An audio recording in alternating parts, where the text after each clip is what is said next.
కలియుగ వెంకటనాథుని దివ్య వైభవం వర్ణించలేనిది.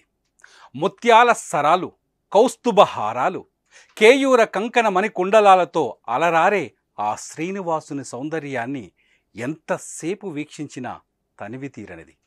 నిజంగా అది అపర వైకుంఠం.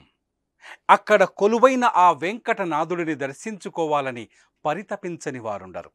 అలాగే అయోధ్యా నగరంలో నవ్య తేజో విరాజితుడై వెలుగులీనుతున్న బాలరాముడిని చూడాలని తపించని వారుండరు. అది కలియుగ వైకుంఠం. ఇది అపర అయోధ్యా నగరం. అక్కడ వెంకట రమణుడు, ఇక్కడ బాల కోదండరాముడు. తేజస్ అకాడమీ స్థాపించిన 12 సంవత్సరంలో 1918 డిఫెన్స్ ఉద్యోగాలతో పాటు ఇంటర్లో రాష్ట్ర స్థాయి మార్కు సాధించి తెలంగాణ నెంబర్ 1 గా నిలిచిన తేజస్. రెండు పవిత్ర పుణ్యప్రదమైన క్షేత్రాలే. భక్తుల రద్దీతో, జన సందడితో, మంగళ వేద నాదాలతో శోభిల్లుతున్న దివ్య భవ్య ప్రాచీన క్షేత్రాలే.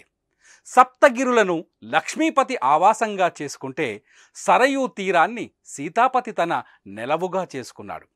ఇప్పుడు ఆ తిరుమల నాథునితో బాలరాముడు పోటీ పడుతున్నాడా అన్నట్టుంది.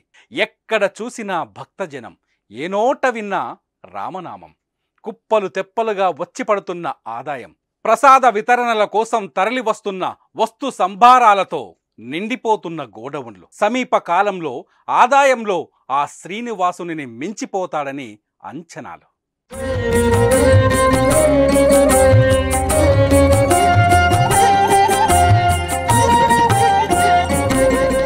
ఇద్దరి అంశ ఒకటే, ఇరుమంత్రాలతో ధ్వనించే శబ్దం ఒక్కటే. గోవిందనామమైన రామనామ జపమైన ఆ నారాయణమూర్తిని స్మరించుకోవడమే. కష్టాలు తీర్చి కడగండ్లు తీరి సుఖమయ జీవనం సాగాలంటే, ముక్తిప్రదమైన యోగం కలగాలంటే ఆ స్మరణం, ఆ నామం, ఆ జపం తప్పనిసరి. ఒకటి కలియుగ మంత్రం, ఇంకొకటి కరుణించే మంత్రం. అజేయ శక్తినిచ్చే అద్భుత మూర్తులు వారులు. దయామయులు, కరుణామయులు వారు. ఆపదల నుండి గట్టెక్కించే ఆపద్బాంధవులు వారు. వారి నామస్మరణం, వారు కొలువున్న క్షేత్రాల సందర్శనం పుణ్యప్రదం. అందుకే ఆ వెంకటనాథుడిని దర్శనం కోసం తిరుమలకు పోటెత్తే భక్తులు అధికం. ఇప్పుడు అదే స్థాయిలో అయోధ్య రామ దర్శనం కోసం వస్తున్న భక్తుల సంఖ్య ఎక్కువగా ఉంది. భవిష్యత్తులో భక్తుల తాకిడి మరింత పెరిగే అవకాశం ఉండడంతో ఆలయ ట్రస్ట్ ప్రత్యేక దృష్టి సారించింది. తిరుమలలో మాదిరిగా అయోధ్యలో కూడా భక్తులు వేచి ఉండేందుకు పెద్ద ఎత్తున గ్యాలరీలను నిర్మించాలని భావిస్తోంది. అన్ని రకాలుగా ఇప్పుడు తిరుమలకు పోటీగా మారుతోంది. ఆదాయ రూపేణ కూడా తిరుమలకు ధీటుగా నిలుస్తుందని భావిస్తున్నారు. ఇప్పటికే అనూహ్యంగా విరాళాలు పోటెత్తాయి. ఇక చాలంటున్నా విరాళాలు ఇచ్చేవారు భారీగా ముందుకొస్తున్నారు. నిర్మాణం కోసం వసూలైన వాటిలోనే ఇంకా వేల కోట్ల రూపాయలు మిగిలాయని చెబుతున్నారు.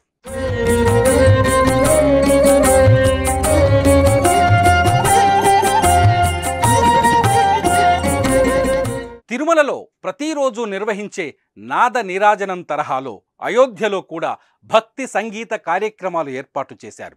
ప్రస్తుతం మార్చి 10 వరకు 45 రోజుల పాటు శ్రీరామ గాన సేవ పేరుతో ఈ కార్యక్రమం కొనసాగనుంది. దేశవ్యాప్తంగా పేరెన్నిక గల 100 మంది గాయని గాయకులు గానసేవలో పాల్గొంటున్నారు. అలాగే అయోధ్యలో భక్తులకు సేవలు అందించేందుకు కూడా స్వచ్ఛంద సేవకులను ఆహ్వానిస్తున్నారు. తిరుమలలో శ్రీవారి సేవ తరహాలో స్వచ్ఛంద సేవకులు తమ విధులను నిర్వహించనున్నారు. ఇక ప్రతిరోజు అన్నదాన కార్యక్రమాలు, ప్రసాద వితరణల కోసం దేశంలోని వివిధ ప్రాంతాల నుండి భారీగా లారీలలో ఆహార పదార్థాలు అయోధ్యకు చేరుకుంటున్నాయి. వాటిని నిల్వ ఉంచేందుకు ఏర్పాటు చేసిన గోడౌన్లు అన్నీ ఇప్పటికే ఫుల్ కావడంతో లారీలన్నీ ఎక్కడివక్కడ నిలిచిపోయాయి. తిరుమలలో భక్తులకు ఏ ఏర్పాట్లు ఉన్నాయో అలాంటి ఏర్పాట్లన్నీ అయోధ్యలో కూడా చేపట్టేందుకు ప్రణాళికలు సిద్ధమవుతున్నట్టు అధికారులు చెబుతున్నారు. ఇక వరుస సెలవులు ఉన్న సమయంలో సుల్తాన్పూర్ నుండి అయోధ్యకు దారితీసే మార్గంలో ట్రాఫిక్ను నియంత్రిస్తున్నారు. జన్మభూమి 10లో ఏర్పాటు చేసిన క్యూలైన్ల ద్వారా సామాన్యులు సులభంగా బాలరాముని దర్శనం చేసుకునేందుకు అన్ని ఏర్పాట్లు చేశారు. రద్దీని దృష్టిలో పెట్టుకొని ప్రత్యేక భద్రతా ఏర్పాట్లు చేశారు. అయోధ్యలో పరిస్థితులను యూపీ ముఖ్యమంత్రి ఎప్పటికప్పుడు పరిశీలిస్తూ అధికారులకు ఆదేశాలు జారీ చేస్తున్నారు. రాజకీయ సినీ ప్రముఖులు ఎవరు ఇప్పుడప్పుడే దర్శనానికి రావద్దని, ఫిబ్రవరి నెల తర్వాత రావాలని సూచిస్తున్నారు. దీనివల్ల సామాన్యులకు ఇబ్బందులు కలిగే అవకాశాలు ఉన్నాయని అంటున్నారు. రామజన్మభూమి తీర్థ ట్రస్ట్ కల్పించే మౌలిక వసతులకు తోడు పెద్ద మొత్తంలో పెట్టుబడులు పెట్టేందుకు ఎన్నో ప్రముఖ సంస్థలు ఆసక్తి చూపిస్తున్నాయి. ఇప్పటికే వందలాది స్టార్ హోటళ్ల నిర్మాణానికి దరఖాస్తులు పెట్టుకున్నాయి.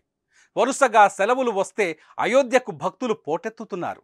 ఉత్తరప్రదేశ్తో పాటు ఇతర రాష్ట్రాల నుండి పెద్ద సంఖ్యలో బాలరాముని దర్శనానికి భక్తులు తరలి వస్తున్నారు. దీంతో దర్శన సమయాలలో కొద్దిపాటి మార్పులు చేశారు. సెలవు రోజులలో భారీగా హుండీ ఆదాయం పెరుగుతున్నట్లు అధికారులు చెబుతున్నారు. రద్దీ తగ్గడం లేదు, భక్తుల తాకిడి ఆగడం లేదు. నగరం మొత్తం కిక్కిరిసిపోతోంది.